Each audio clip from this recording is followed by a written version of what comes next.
Interesting you should bring up something like this because today we're talking about change. Yeah, we are. And how did we happen upon this idea, Lily? Of change? Yeah. I think we talked about radical acceptance last week. What does change have to do with that? It's the other swing of the pendulum. It's the other side of it. There's acceptance, and with acceptance, there's also change, the opposite. When do you need this thing called change? You know, a lot of people think you need it all the time. One of my favorite things to actually tell people, especially clients in sessions, but even friends, family and friends, every single time, like, people are like, this needs to change, and I'm like, I need to do this, and I have to do this, and I'm always like, the more you try to change a situation, guess what you're doing? And they're always like, what? I'm like, either you're staying miserable or you're just making things worse. Because everyone always tries to change. But when do we need to change? So I think about this a lot, especially when I'm thinking about when I'm recommending acceptance with a client. I really want to be certain that they've exhausted change options. Mm-hmm. Because I want to use change when, the situation's a problem. When they're in a situation where it's not just like when I first moved to LA, I would get parking tickets once a week. Mm-hmm. And instead of accepting that I was like donating like $360 a month to the police, to the city of LA Santa Monica. Yeah. I decided I needed to change my behavior. Mm-hmm. And so sometimes you kind of hit a wall of something's going on, it doesn't seem right, and I need to do something differently. And sometimes we have the capacity to change, and other times we don't. Mm-hmm. And so it's really interesting thinking about acceptance because you really kind of hit this fork in the road of, do I have any change options left? Yeah. And how do you know if it's a situation that could be amenable to change? How do you know? I like that. Punt it right back. Do you want me to take it? No, it's cool. I got this one. I can take it. So I usually know when I think about what are my options in this situation, and is it something that's within my control? That's usually a huge factor, because I can work with someone else to change their behavior, but they have to want to. Yeah. And they have to be involved. And so when I think about actually being able to effectuate change in a situation, I really ask myself, is it something that I have control over? And if not, does the person who has control over it want to change? Yeah. I can push somebody and say, I really want you to change this thing, but if they don't want to and they have no motivation to, then why would they? Yeah, I see that. I think the other thing for me in sessions, for sure, what I always tell people, I'm like, listen, our natural instinct when we don't like something is to push for change. Mm-hmm. It's everyone's natural instinct. And you can go about it two ways. You can learn to start accepting things and then think if you want to change it and then problem solve. Mm-hmm. And if that skill is really hard because it takes a lot of time, ask yourself two questions. Am I making things worse for myself? Or am I just staying in this constant state of annoyance and frustration that I'm not getting what I want? So pretty much, am I miserable or am I making things worse? Mm-hmm. If after like twice of attempting a change, you see that you're either making things worse, like people are getting mad at you, Mm-hmm. or you're still getting parking tickets. And not only are you now getting parking tickets, but now you got to double it because you refused to pay the first one because it wasn't fair and it wasn't just, or whatever. And you're just miserable in the same emotional annoyance. Then it's time to change the change and get to acceptance. Absolutely. So, but here's the thing: how do you actually? Because one of the things that actually someone brought up in regards to the radical acceptance. First of all, when I was talking to people about it outside of this, they were like, "That's impossible. Like, how do you expect me to just let go of changing things. So then my question for you is, how do you start effectively pushing for change and not ineffectively pushing for change? There are some times when we have to first make sure that we're answering the right question, that we have the right problem situation. Because oftentimes, and this is something, I don't know, I feel like a lot of people dealt with space issues during the pandemic, of maybe too small of an apartment or house and too many people now being at home all the time. And so when this was happening, it was really like kind of creating workspaces out of nothing. And in that moment, we all knew the situation was the problem, right? We knew in the world where we're not two people working from home in a studio, or whatever the situation is, that it would be different. Yeah. And so we were aware, but we were also aware these are the confines that we're in, and so we still have to figure it out. And so sometimes it's very clear, this is a problem situation I wouldn't otherwise be in. At other points in time, we may still need to figure it out. And so that was something that became really clear during the pandemic, which was, yes, the situation's a problem and I still need to figure out how to tolerate it. Yeah. And so how do I create a workspace in my bathroom? Yeah. And so sometimes, like, the realization I needed to push for change was, there's no way for two people, my partner's a psychiatrist, for two of us to both be doing sessions in a studio. We can't do it in the same room. We're not going to do a group session with different clients. Hey, don't mind the noise. My husband's taking a session with someone else. Yes, it's totally Don't mind confidential. someone talking about their shit. Yeah, don't mind it. And so that's why they created Zoom backgrounds. Yeah. So you could take it from your toilet seat straight onto your countertop. And so that's the situation where you kind of realize, yes, this is a situation as it is, and I need to change something in order to make it work. Yeah. I actually, how it comes up for me, I'm a change-based therapist.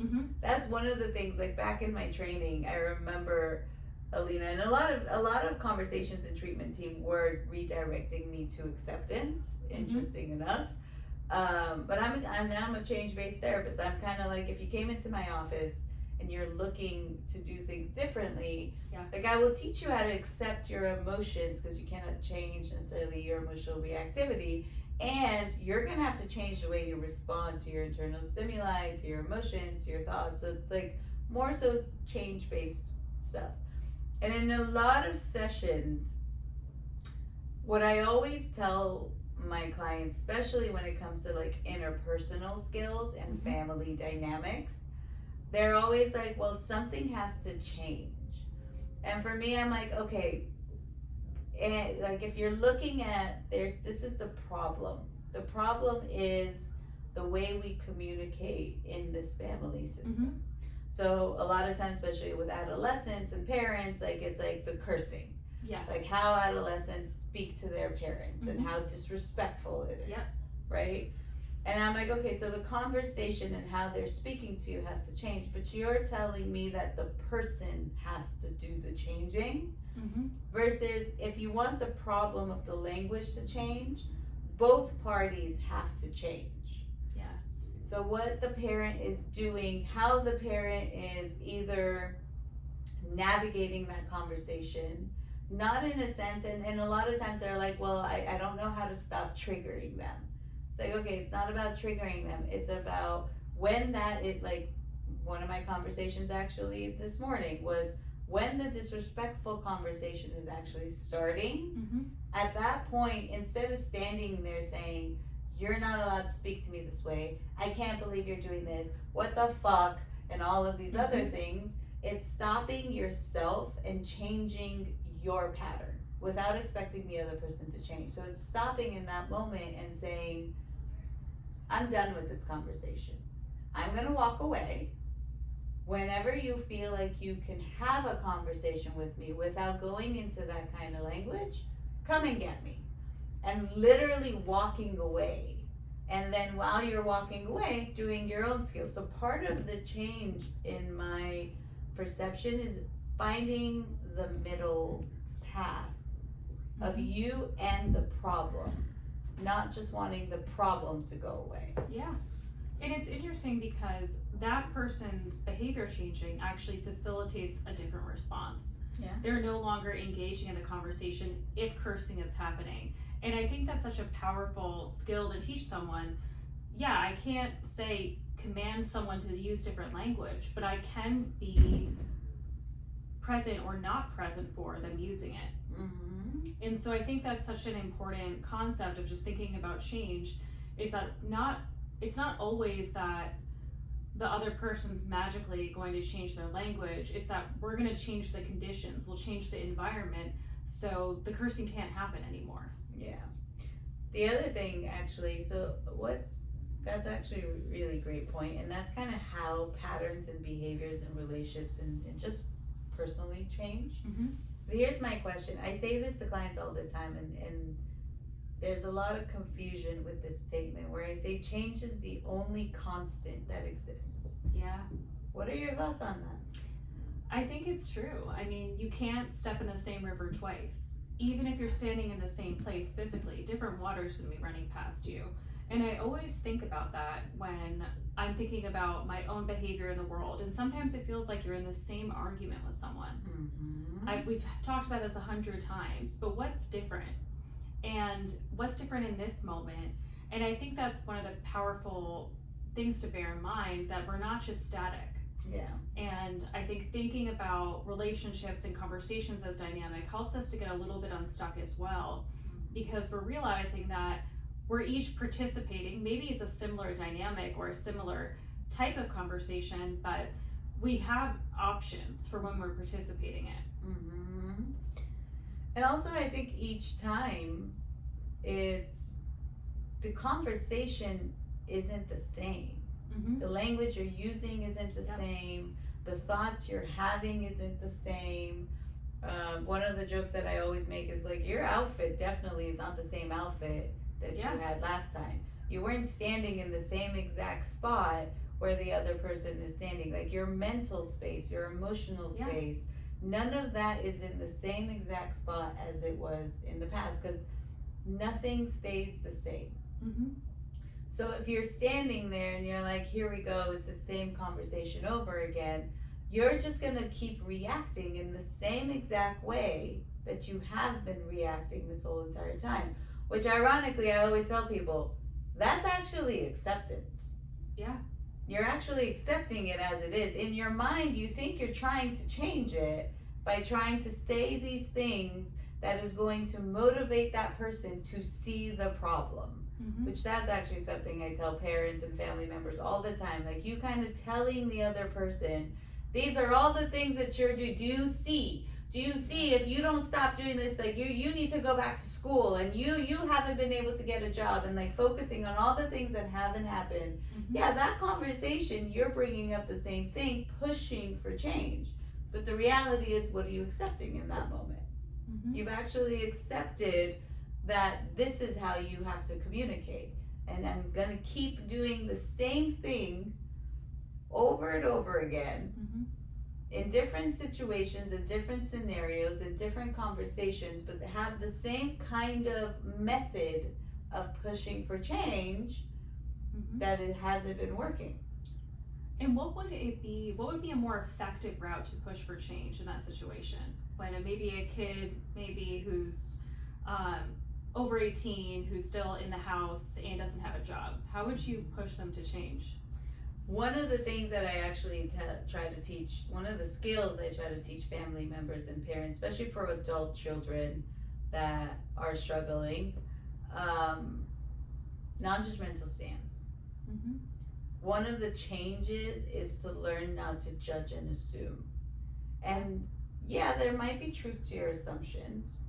Mm-hmm. There might be truth to your judgments. And the more you, like as they're walking upstairs or like having a moment of emotional dysregulation because you can hear it, kind of thinking, oh my God, here we go again. This is what's gonna happen. And oh my God, I can't believe they're doing this. Like, why are they doing this? I can't, like, and the more you're standing in the kitchen doing the dishes, or more you're sitting in your office listening to what's happening and you're judging. You're judging and you're assuming what's happening in a room that you're not even in. Mm-hmm. You don't even know what's actually happening. You're not in that person's mindset, but you're judging and you're assuming. The more you do that, the second they come downstairs and say anything to you, Mm-hmm. what's the response going to be? You're going to automatically go straight back into it because you already started the conversation in your head. Yeah. So one of the ways I start helping family members learn to navigate the change of how stuff happen inside of the house, how to Mhm. navigate the chaos. First step is stop assuming and stop judging.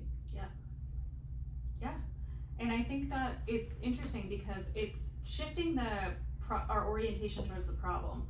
The problem isn't just that this person doesn't have a job. Mm-hmm. The problem's actually that the way we're communicating about it. And so we start there. And so it's interesting because it's more process focused than it is outcome oriented. And we need to, in order to help somebody change their behavior, we need to make sure that the way we're talking about it is effective. Mm-hmm. Because what happens when somebody's nagging you about something? Oh my God, you just don't want to hear it. Yeah. You keep getting annoyed. Mm-hmm. And then you keep, like, in your mind, more often you're just like, oh my God, I don't want to hear this, I don't want to hear this. And then at some point you start screaming very disrespectfully to, like, words like shut up and Mm-hmm. very disrespectful things, not in a joking way, Yeah. but in an unhealthy way. Absolutely. And it just pushes people to avoid. Yeah. Every time nagging happens, somebody else just gets kind of pushed further back and they kind of get further kind of stuck in their own avoidance pattern. And this is something that I think can be very true. One of the things that I found for myself is that, like, if someone's nagging me or asking me to change something, I feel like 100% less motivated to do it, Mm-hmm. which is not an effective response, I admit, but it is human. Yes. And you know what's actually funny? In a lot of relationships, Mm-hmm. and it's actually, I think the shift is happening and the change is happening, but for a very long time, societal norms were, and we're just gonna talk about the heterosexual relationship where they're like, the wife nags Mm-hmm. and the husband just lets it happen.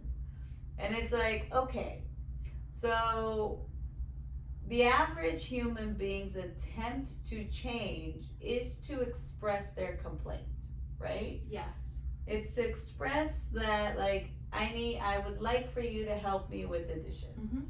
Now, if a partner, and it's actually, it's in a lot of, I don't want to actually put it in heterosexual relationships now. It's in every relationship, actually, I think so, in all forms and types of it.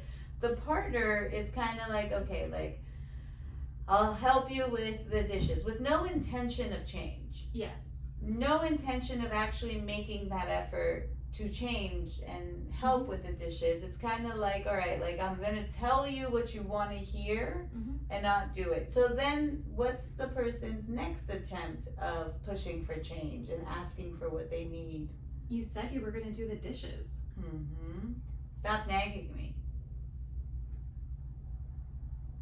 You said you were going to do the dishes. Oh my God, here it goes again. You have to nag me. I'm just going to do them myself. Mm-hmm. Which then what pattern what change are we creating in the dynamic? In this dynamic, I've just learned that I just need to do them anyways. And I still really want the other person to do it, so I'm going to keep talking to them about it, but at my own distress tolerance, I don't have this I can't tolerate letting them sit there. So there is a limit. So the other person learns, well, after like 30 minutes of being asked to do this, Lauren will eventually do it. And in this dynamic, do you know what I just learned? You don't have to. Not only do I not have to, but I actually get to throw out, and I'm pretty sure it's called gaslighting. I think the therapeutic term is gaslighting. And throw out and say, stop nagging me. Mm-hmm. You are the problem. Yes. It's not that I didn't put in an effort to do the dishes. It's that you told me and you needed to wait until I felt like when I wanted to do it. So you are the problem. And when I tell you, you are the problem, you're going to tell me, I'll just do it anyways. Yeah, this is really hitting a spot for me. Because I like to send mixed messages a lot of the time. Oh. And not like is the wrong word, but I sometimes tend to. And I had been working on, like, I want to live a healthier lifestyle. You know, I want to eat healthier, live healthier. And I want support doing it when I want support doing it. So that's actually, it's hard to tell when that always changes. I know. So I was like, a while back I was, in one of my phases where I was like, I'm gonna live a healthier lifestyle. So I'm going out to dinner with my husband, and he's like, what do you want to get? And I'm like, the queso fundido. And he's like, I thought you wanted to eat healthier. And I was just horrified. And I was like, how dare you? This is a cheat day. Yeah. Try to control what I eat. You don't even know how healthy or unhealthy queso fundido is. But we all know it's very unhealthy. There's a lot of queso. Yeah, there's a lot of queso. But it is fun. It's just fucking amazing. And I was so angry at him and he thought he was just trying to support me. He was like I didn't know. Yeah. I'm like, no, I can read. I can read what's in that item. I just don't feel like doing what I said I was gonna do. And you should know that and automatically be on board. Mm-hmm. And so we all learned a valuable lesson called a double standard. Yes. And that sometimes we say things we don't mean. No. And I think that what was so hard is that it's really easy to grow judgmental of the other person, of how dare you. Mm-hmm. And what I've taught him is just don't say anything ever in your entire life, because it will be wrong. And what I've learned is you control what I eat, which is not true. But I think that when we get into that emotion mind kind of standoff, and what I realized was I wasn't communicating effectively about what my needs were. Yeah. What was I actually asking for? I was asking for a cheerleader when I wanted one, and the other kind of cheerleader when I didn't. Mm-hmm. Which was for him to be like, fuck yes, let's hit this queso. You know what? Like, let's not do what you committed to doing. Yeah. Let's just take a break and let me give you the excuse to do it. Exactly. And he should just know that. Yeah. By the tone of my voice. See, and this is the piece where I love that we're taking the change to this topic, because change happens in relationships so quickly. Mm-hmm. So quickly. So like Adriel and I, and this is where it happened this morning, and I really had to like regulate myself and challenge myself. But Adriel's very, very he's like disciplined with his gym and his fitness, right? So he wakes up every morning 6:30, takes Mingus on a walk to get home by 7, to get to the gym, to do his 2-hour workout, and to come home. And although I've been an athlete my whole entire life, I'm not disciplined. And when it comes to like physical, I will walk around like, I don't like that I got this little I've been eating too much carbs. And he's like, you haven't been eating that much carbs, you just haven't worked out this week. And I'm like, it's the carbs. Which there's truth to it. But also, I didn't work out the way I would usually work out that would keep my body in the type of fit I'd like to remain. So this morning, last night, Adriel was just like, and I was complaining about my carby little patch. Yeah. And Adriel was just like, okay, well, it's okay. You still look beautiful. There's nothing wrong. Like, stop saying that. And then he was just like, can you take Mingus on a walk tomorrow morning so I can get to the gym on time? Now, I assume, and I'm still assuming, that this man made me walk this dog this morning because he knows that if I walk Bingus in the morning, I have to wake up earlier, but I do a hike because Mingus has to get tired in the morning. So I will go on a long hike with Bingus to tire him out. So I woke up this morning and I was like, this fucking asshole passive aggressively is kind of like, you're complaining, I'm going to do this. And this is a change in our relationship because usually he would just say, whenever you're ready, go back to working out. Yeah. But today he tried a new method and it worked. Yes, it did. And in my mind, I was like, don't do it. And Mingus is like sitting by the door, like, I gotta pee. And I'm like, should I just take you to the courtyard? Or should I actually do this hike and just give Adriel what he wanted? I ended up doing the hike and I'm very satisfied with the hike, but I don't like how the dynamic changed in how to help me not complain about my intake of carbs and lack of exercise. You know, I'd be really curious to interview Adriel on this topic. Adriel, is it true that you asked Lili? Okay, so we're gonna do a little, maybe detective work. Yeah. Come back to us. Let us know, are our assumptions correct?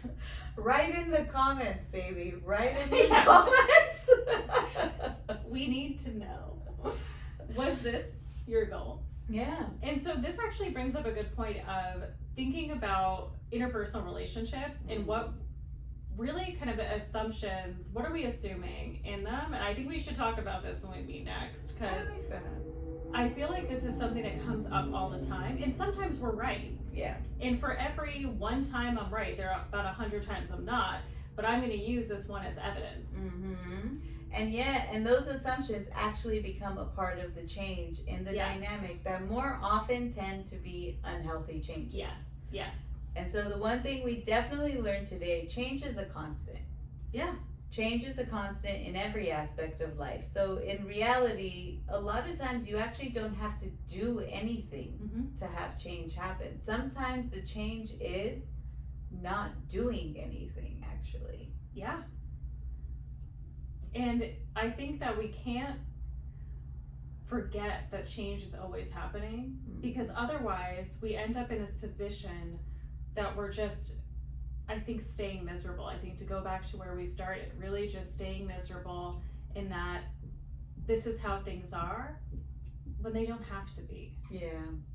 And the balance of acceptance and change, because change is a constant, accepting is part of the change. And so that's kind of, a lot of people think accepting is not change. So when we talk about change today, kind of tying it into our last conversation, acceptance is a part of the constant change. It's just acceptance means you're letting go of controlling how the change happens.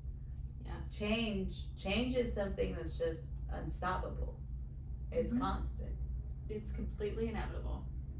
And that is all we have for you today. Thanks for listening. Bye.